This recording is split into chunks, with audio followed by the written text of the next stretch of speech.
You are Locked On Texas Tech, your daily podcast on the Texas Tech Red Raiders. Part of the Locked On Podcast Network, your team every day. Great to be with you again on Locked On Texas Tech on the Locked On Podcast Network, your team every day, always free and available on YouTube or anywhere you get podcasts. And thanks as always for making us your first listen. Today's episode brought to you by Monarch Money. Take control of your finances with Monarch Money and use our code LOCKEDONCollege at monarchmoney.com for 50% off your first year. With the only Chris Level, I'm Casey Cowan. Chris, great to be back with you as we're kicking off another week, and not just any week, a week that includes a pretty big check mark, I guess, on the offseason timeline. Media Days pre-party is what you're experiencing in a way here today. We're thinking Big 12, and the lay of the land, of course, is the fall is nearing. And in that vein, I wanted to get into something with you today, Chris, that we've had an opportunity to digest this offseason and typically do from one outlet or another, and that's some anonymous Big 12 coaching perspective on Texas Tech and its colleagues in the conference. So we'll play a little true or false with some of these takes, whether we agree or disagree. I want to get coming up to actually some of the key opponents and some assessments of what's happening on opposite sidelines from the Red Raiders in a minute. But, of course, we'll start with the home team and some takes there. So if you're down, we can run through some of these and we'll assess if we feel like they are on point or not. Of course, our vantage point from here in the 806, these perspectives scattered across the conference. And I think for the most part, this kind of runs the gamut of the staff, doesn't it, Chris? These aren't like exclusive head coach perspectives or exclusive coordinator. It's some assistants here or there, kind of some different varieties, I guess. Yeah, and the word anonymous is in journalistic terms. I think it's sexy. It adds a level of mystery. It adds a level of, but you also have to take it with a grain of salt or grades of slaw, however you want to feel about it. And you never know. That's the point. You never know who this was. Is this the same assistant or head coach or coordinator that spoke for everybody? How many different people were involved in collecting this info? Either way, nonetheless, we'll sit here and we'll talk about it. I got no problem with that. I think it's kind of fun. Yeah. Let's separate maybe some fact from fiction as it relates to on the boot or boots on the ground reality in West Texas. Biff, that's my bad. Okay, let's roll through these. Are you ready? Let's start with number one. Quote, they're better, Texas Tech, pretty much everywhere, obviously, but don't assume you can spin your way to a power conference championship in one cycle. Don't get me wrong. All of us would rather have an NIL collective that's throwing a ton of cash instead of the alternative, but there's a lot of questions here, end quote. Yeah, so okay, so let's purse through that statement right there. And there's more, but let's just go one step at a time. They're pretty much better everywhere.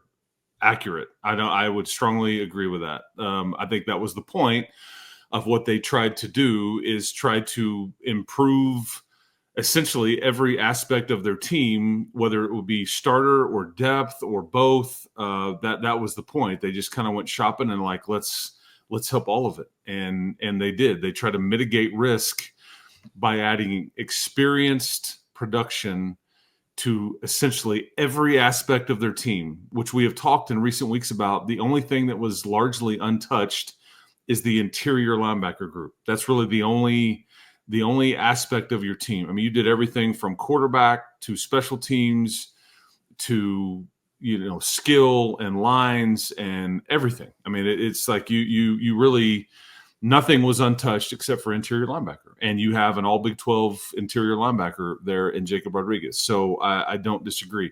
I also would say, I don't think anybody is assuming here, because it says, but don't assume you can spin your way to a power conference championship in one cycle. I don't think anybody would disagree with that. I think that's very fair.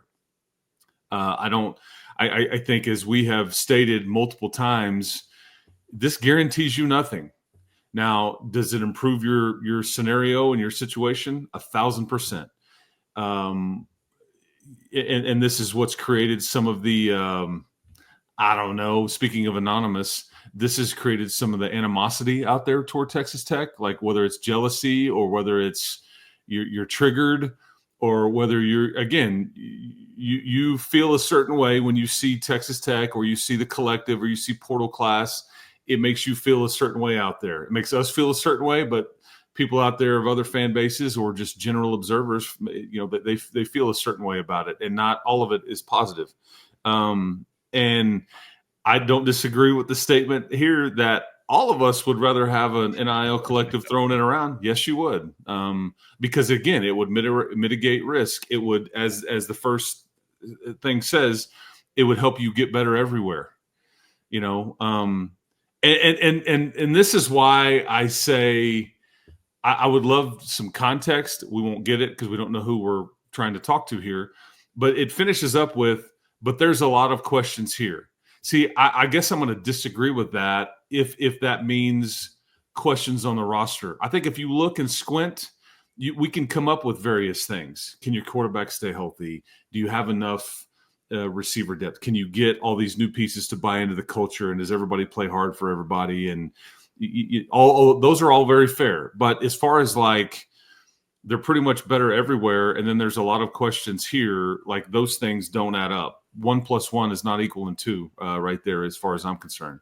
So because that's the point of the portal class that you put together, is to eliminate questions. You did have questions. I just don't think you do anymore. Unless it's some of those intangibles that we're talking about.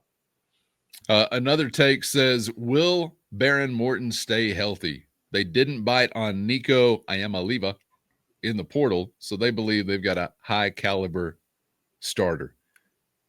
I mean, this has been a part of our conversation repeatedly already, so it's hard for me to feel like this is too off base.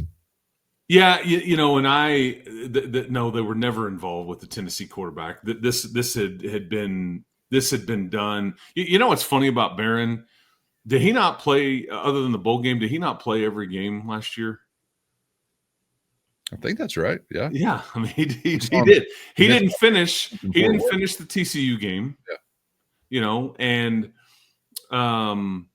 and we can say, okay, well, was he healthy all year? Well, he was cleared to play, but was he 100%?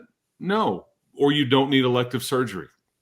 Again, that he chose to go pursue to try to get right and all those things, but he could have still stayed the same and all that. I just think with like Barron, and again, it's fair to question it, and I think he understands that. I think he's aware of some of the doubt that's there and feels a tremendous amount of pressure here. We've gone over that, but he's 14-4 as a starter in games that he started and finished. He threw for, what was it, 27 touchdowns last year and 8 interceptions. I mean, some of these dudes coming into the league that have far less numbers, it's like, oh my gosh, this guy's going to be a monster. It's like, wait a second, hold on, time out. So, I mean, do I think that they think they have a high caliber starter? I don't know if they would term it this way. Do they have a guy that they feel like can take them to a Big 12 championship? 1,000%, yes. And so, no, they didn't bite on. And I think the Carson Beck stuff, so if we rewind back to late December, early January, whatever that was simply negotiating. Like, you want this, or we'll do this, or I that's what I'm going to guess. I'm going to guess that was part of the – I don't think there was ever a real intention of trying to bring a new quarterback in here at all. I don't. This is Barron's team, right, wrong, or indifferent, and it's Jacob Rodriguez's team and all that stuff. But it comes with being the quarterback. But yeah, so that we can. So I do think they feel like they have a starter. If you want to call that high caliber, then that's a fair statement.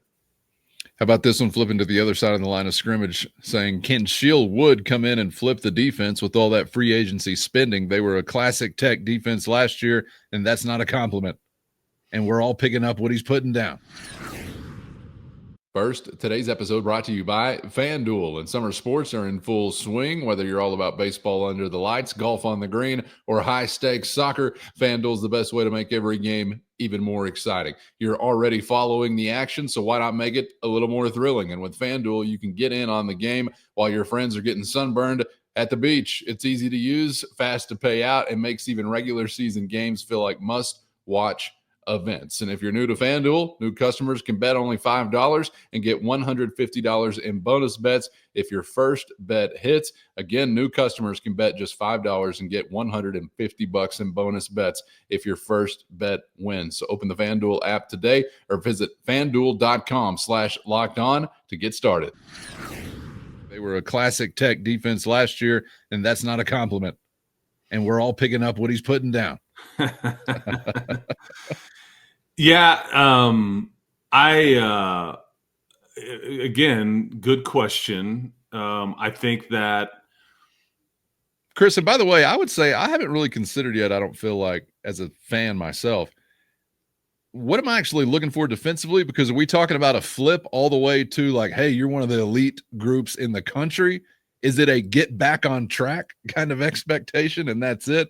Sort of hard to feel that way given the talent level, but I don't guess I've really gauged just how big of a turnaround I'm looking for this season. You were ranked in the 120s in total defense last year, and I think it was a bit worse than that when it came to just strictly pass defense. I think that you should expect, and I think they expect, to be at least, and this would be, in some ways, this would be a bit like, I don't want to say like record setting, but unprecedented based on, I mean, like one of the best defenses I can remember here was that 08 group, okay, that you had such a monster year because that was kind of the defense finally came along. Do you know what you were ranked in total defense that year? I think it was in the 70s or maybe in like 67th or something. It was like upper 60s in the 70s, whatever. And you had draft picks on that team. I mean, Darcel was on that team. Brandon Williams was on that team. I think Jamal. True, but I do have to know how many group of 5 teams were wasting space to give us that exact number. It's always so stupid. I mean, seriously, to include there are only 65 power conference programs. Fair. So where were you really, like 40-ish or? I don't know. Yeah, maybe. But that's like in the country in terms of the total ranking, which includes everybody. Yeah, I think baby schedules and then the rest of them. Stupid. Sorry, I'm going to die on this hill. That's fair. That's fair. I think this year you can. I think they would be massively disappointed if you're not at least a top 40 defense, total defense, and you know, are you setting yourself up for failure, or you're like going, oh God, that's a. I mean that could be, you know, essentially improving by 100 spots in these national. And again, total defense is based on total yards given up. You know, we can get into. I'd rather worried about scoring defense or turnover margin, but things like that. Yeah, this is how they view it. Total offense, total defense, all that stuff is just a basic. Because most of the playoff teams last year, there's a few exceptions. Most of all of them were in the top 40, you know, and some were obviously much better than that. But I mean, if you stretch it out a little bit, but there's a chance maybe you could be in the top 25, you know, of total defense. Now, do I think that you would still be like the 8th best offense in the country or 7th best or whatever, like you were last year? I don't know. But if you've got two sides of the ball that are both in the top 25, top 40-ish, look out, because this is kind of the formula. It's, you know, it's just the days have gone by to where you can be exceptional at one and then really bad at the other and still get to where you want to go. And you were that close last year to still playing for a league championship. So, you know, if your defense can get a lot better and, you know, even if it's not top 40, what if it's top 50? That's still substantially better than it was. And the offense, maybe it doesn't have to score as many points. So, but I think, yeah, there's a lot that you can do there to improve your situation. And it should. Man, did you know last year James Madison ranked 2 spots higher than Georgia in scoring defense? They must have been, God, even better than the Bulldogs. That's crazy. You were waiting on that one, man. You were waiting on that one. Why do we do it this way? Has anybody ever run the flag up to the top and said, hey, you know, whenever we look at like Texas high school football statistics, it ain't 6A versus 6-man that we're all lumping into the same game. I don't get it, and I shouldn't be triggered at this age. but I'm still working on some things. All right, God's not done with me yet. Give me a break. Okay, Chris, let's get back to the subject at hand. One more here regarding the Red Raiders. If they're not a double-digit win team this season, it'll be considered a failure. It's hard to know if that's fair or if spending like this is a smart long-term strategy. Double-digit win or bust is what they're talking about. Yeah, and I guess I would tweak that statement. I mean, if you go 9-3 and up in Arlington, it's not a failure. I think it's semantics. It's really about Arlington. It's not the number of wins. It's whatever number of wins it took to get to Arlington. So do I think you can go 9-3 if 3 of those losses are in the conference and still make it to Arlington? Probably not. So in summation, like I feel like if you looked at a lot of these other, and we'll get to some of that in a second, but a lot of these other anonymous comments were a little more glowing about this or that. I think there's a few shots being taken about the money spent and this and that at Texas Tech. And I feel like there's the line about there's a lot of questions here. No, there's not. There's almost next to no questions unless you extend that statement to say culture. Will they buy? Is there buy-in? I mean, I would listen to that, but no, that's the whole point. That's the entire point of what they did in the portal class was to eliminate said questions. The only question is, can they do it? That's the question, and we'll find out whenever the fall arrives. Can they put it all together? All right, Chris, let's switch gears and hit the other sideline and talk about some of those on the Red Raiders schedule, some comments and some takes that were standing out to us regarding some opponents that'll be there in 2025. Where do you want to start with these? Yeah, let's just stay in alphabetical order. Let's just briefly gloss over these. Like Arizona State, I thought was interesting because this is going to be one of your toughest conference games. I think I just kind of looked at we won't get into all of what was said about each program, but one of the things that I thought was important about Arizona State was it says our league is very volatile right now. There's an idea that another program might jump up out of nowhere like these guys did, but it's hard to pick against them as the best right now. They won the league and return almost everybody. I think that's a bullseye. I think that is exactly why anybody that's picking anybody other than Arizona State is just trying to overthink it. I think you're trying to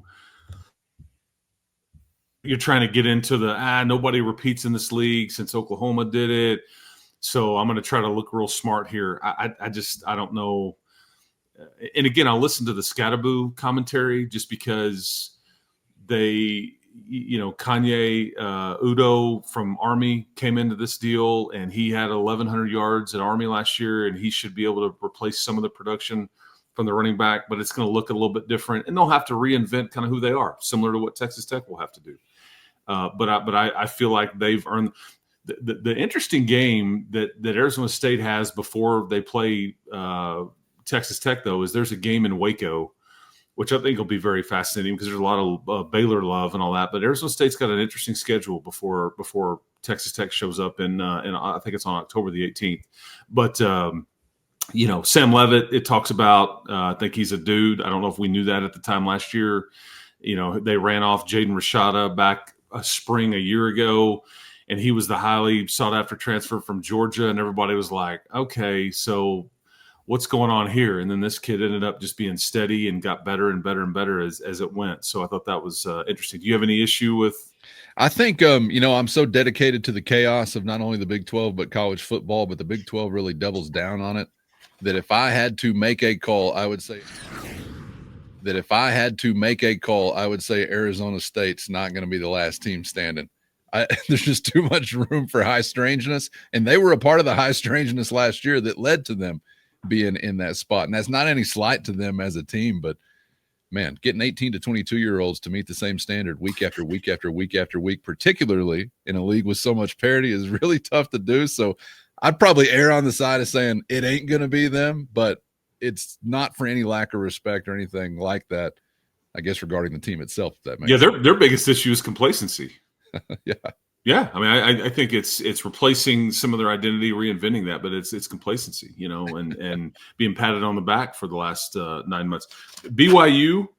Yeah. I think this one is interesting because and your ears should perk up when I say this, but there's a quote in the BYU section that says, if there's a weakness, it might be their offensive line. Uh-oh.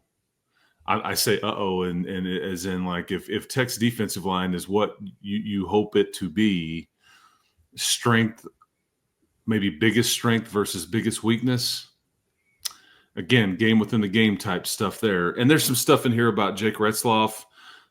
That's a QB situation that's worth monitoring with what's going on there. So we'll kind of keep an eye on that. Let's see here, Cowan, as we look through this. With Houston, it's all about Connor Wegman. I would just question it because I think offensive line is their question. Your offensive line struggled mightily last year, especially on the left side. One of the guys that was part of that struggle, Dalton Merriman, may be asked to protect Connor Wegman. Good luck. No shot. I'm just stating facts. It says here that Houston's probably a year away. You took their defensive coordinator. They've lost a bunch of their defensive talent. You added one of their D tackles. Some of their highly sought after DBs ended up at LSU and other places. So I think that's pretty somewhat spot on here. And it says in the thing about Kansas State, and I probably would agree with this too. If they come out of that Ireland game with a win, they're in the driver's seat for the conference championship game. The defense is solid, but the offense could carry them to a playoff. That game on August 23rd between Kansas State and Iowa State in Ireland is wildly fascinating because it's so early and it's so important. And whoever does get it has to sit back and go, man, we are in a really good spot. We've hurt our rival. We've got a win before anybody else does. We've gotten one of these important ones out of the way. And then somebody's going to take an L and go, man, we just got started. We got so much still to go. So their deal is going to be about Avery Johnson. And if he kind of takes this next step and if he's got enough weapons around him, like Jerron Bradley, to complement him, and if he's a bit more accurate and all those things. So anyway, is there anybody else that we want to get to? Maybe I thought the Oklahoma State comment was interesting regarding Gundy. It's not really one I don't think anybody would disagree with, but just saying nobody should count out Mike Gundy, but this might be the biggest challenge of his entire run at Oklahoma State, which is kind of wild to consider after so many successful years and so much time on the job that he could have this kind of tall task. But I'll just defer back to the chaotic element, Chris, and a wily veteran head coach who is coming off of a lean year as far as success. So I wouldn't count them out, just like they say there. Yeah, Kyle Whittingham and Mike Gundy at Oklahoma State, Utah, both of which are on your schedule. These will be fascinating case studies this year because so many people are looking at the lengthy body of work for both head coaches and looking at last year as an example, saying, "Ooh, that is clearly the exception." And both coaches are being expected to bounce back, and you could make this statement. I think it's true. Both coaches could be coaching at these prospective schools for the last time. I think Kyle Whittingham has said, "Hey, I'm not going to coach past 65." Guess how old he is? 65 years old. Mike Gundy, they reduce his contract. They basically wipe out the entire staff. I think he needs to bounce back. Again, what does that look like? Define bounce back. Is that bowl game and then we're good? Is that, well, you only won 3 last year. If you win 5 this year, what does that look like? But again, the body of work suggests that last year were the exceptions, but there's a lot on the line for both of these programs this year. Can't wait to find out how it works out. And of course, just kind of getting to know Whittingham. But in the case of Mike Gundy, I'm sure it will be interesting. If nothing else, if not successful, it'll probably be compelling and entertaining regardless. We should have some entertainment here this week as we'll hear from all these guys we're mentioning behind microphones. So stick with us as we're just getting started this week. We'll have some things to process, of course, from Big 12 Media Days and beyond. Chris, appreciate your time as always, man. Enjoyed it, and we'll see you for the next one. Sounds good. Keep hope alive, everybody. Media Days are upon us. If you're excited, maybe not excited, maybe care, maybe don't care, whatever, it's here. Checking it off the list. Yeah, it's kind of like the Thanksgiving to Christmas that is Media Day to kickoff. You know that the holiday season is fast approaching. Yes, got a little time to wait for the big one, but it's an important milestone within the off season for those of us who are sick enough to be dialed into these milestones. And I am a primary example of that. Cautionary tale, to say the least. All right. Appreciate you guys for being out there. As always, get subscribed on YouTube or anywhere you get podcasts. And thanks to the everydayers for always riding along. And shout out to the Matador Mob, especially, of course, hit the show notes and find a link to a free 14-day trial. That's your direct line to Chris and myself with one-on-one text sent straight to your phone. For Chris, I'm Casey. Thanks for the time. And as always, we hope to see you back for the next round on Locked On Texas Tech.